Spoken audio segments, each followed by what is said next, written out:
Factors of startup, और हम इसको एलिमेंट्स ऑफ स्टार्टअप भी बोल सकते हैं।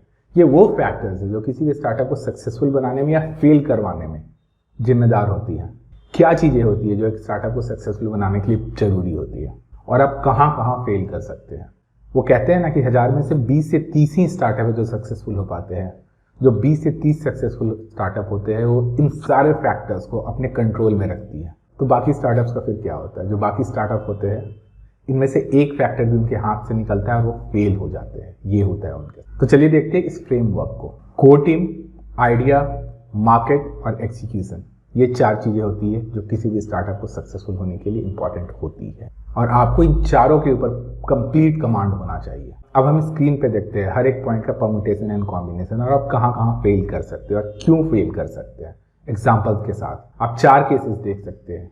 फर्स्ट केस, कोर टीम गलत चुन लिया आपने, आइडिया अच्छा था, मार्केट भी अच्छा था, एक्सिक्यूशन भी अच्छा था, बट कोर टीम सही नहीं थी, आप फेल कर जाओगे। पीटर थिल जो कि पेपाल के को फाउंडर थे, इलॉन मस्क के साथ उन्होंने पेपाल स्टार्ट किया और फेसबुक के पहले इन्वेस्टर भी थे। अभी वो फेसबुक के बोर्ड ऑफ डायरेक्टर्स में बैठते हैं। उन्होंने एक इंटरव्यू में बोला था कि अगर आपकी कोर टीम जो फर्स्ट इनिशियल टीम होती है वो सही नहीं है तो आप कभी सक्सेसफुल नहीं हो पाओगे और 100% फेल करोगे। कोर टीम कैसे सेलेक्ट करते हैं इसका भी एक फ्रेमवर्क होता है। जहां तक मुझे याद है मैंने इसके ऊपर एक वीडियो भी बनाई है, यूट्यूब पे होगी, मेरे चैनल पे या इंस्टाग्राम पे होगी, आप जाके चेक कर सकते हो।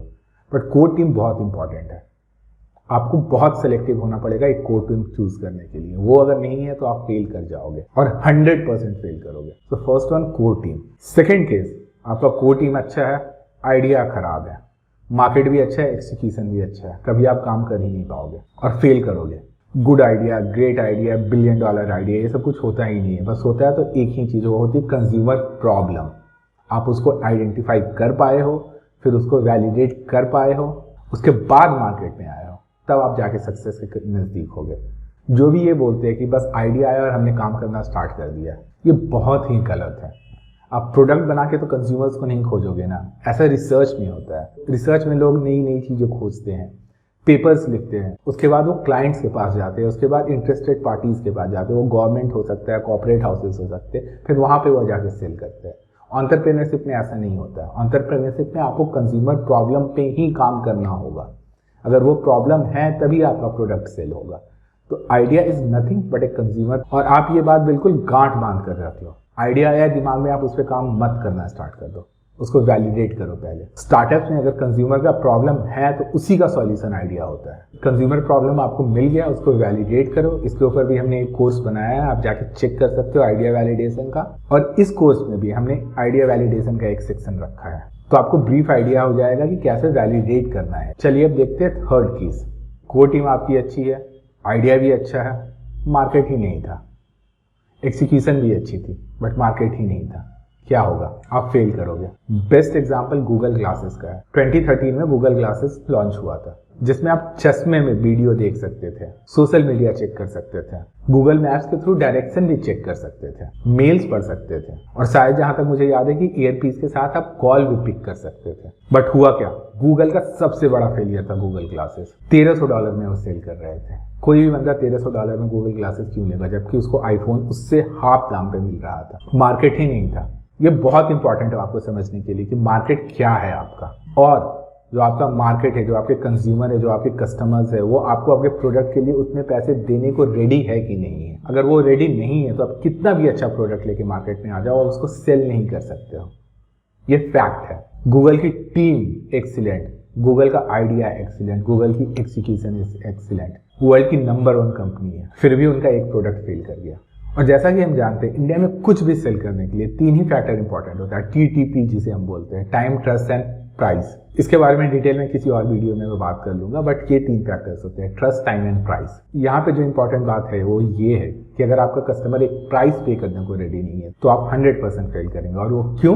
क्योंकि आपने राइट मार्केट नहीं चूज किया था। एक और इंपॉर्टेंट चीज ये भी होती है कि मार्केट ग्रो कैसा कर रहा है, जो हम CAGR बोलते हैं, कंपाउंडेड एनुअल ग्रोथ रेट। अगर मार्केट 10% और उससे ऊपर से ग्रो कर रहा है तब आपका सक्सेस होने के चांसेस ज्यादा हो जाते हैं। अगर उससे कम है तो फ्यूचर में वो और भी कम होगा। तो जब भी आप मार्केट रिसर्च करें CAGR परसेंटेज पे जरूर ध्यान दें। 10% से ऊपर है, 10% से नीचे है।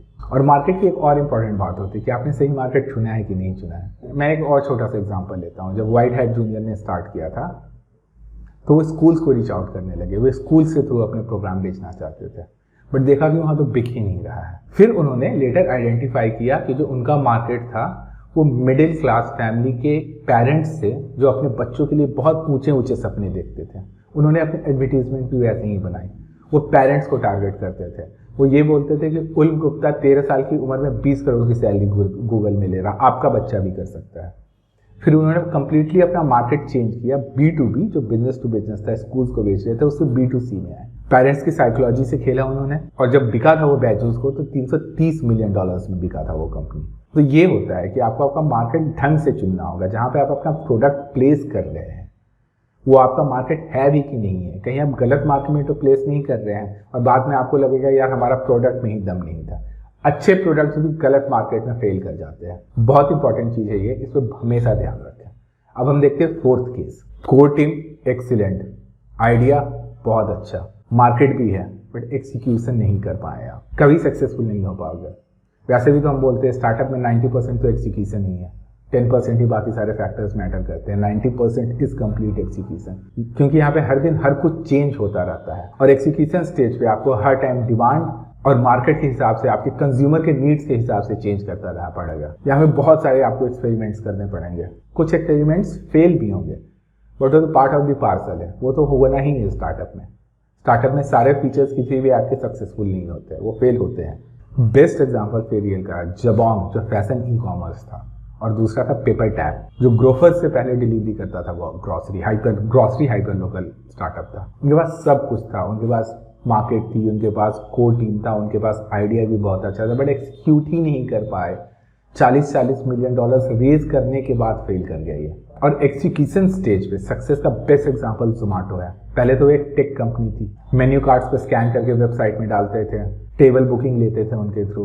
बाद में जब उन्होंने देखा कि स्विगी एंड फूड पांडा आके फूड डिलीवरी करने लग रहे हैं सेम डोमेन में, तो उनको लगा कि अगर वो नहीं एंटर करेंगे तो वो भी फेल कर जाएंगे। तो जोमेटो भी फूड डिलीवरी में कूद गया। आज के डेट में जोमेटो एक टेक कंपनी से ऑपरेशन बेस्ड कंपनी बन के रह गई है, लेकिन बहुत ही अच्छी तरह से उन्होंने एक्सिक्यूट किया है इसको, बहुत ही अच्छी तरीके से एक्सिक्यूट किया। तो ये होता है एक्सिक्यूशन का इंपॉर्टेंस।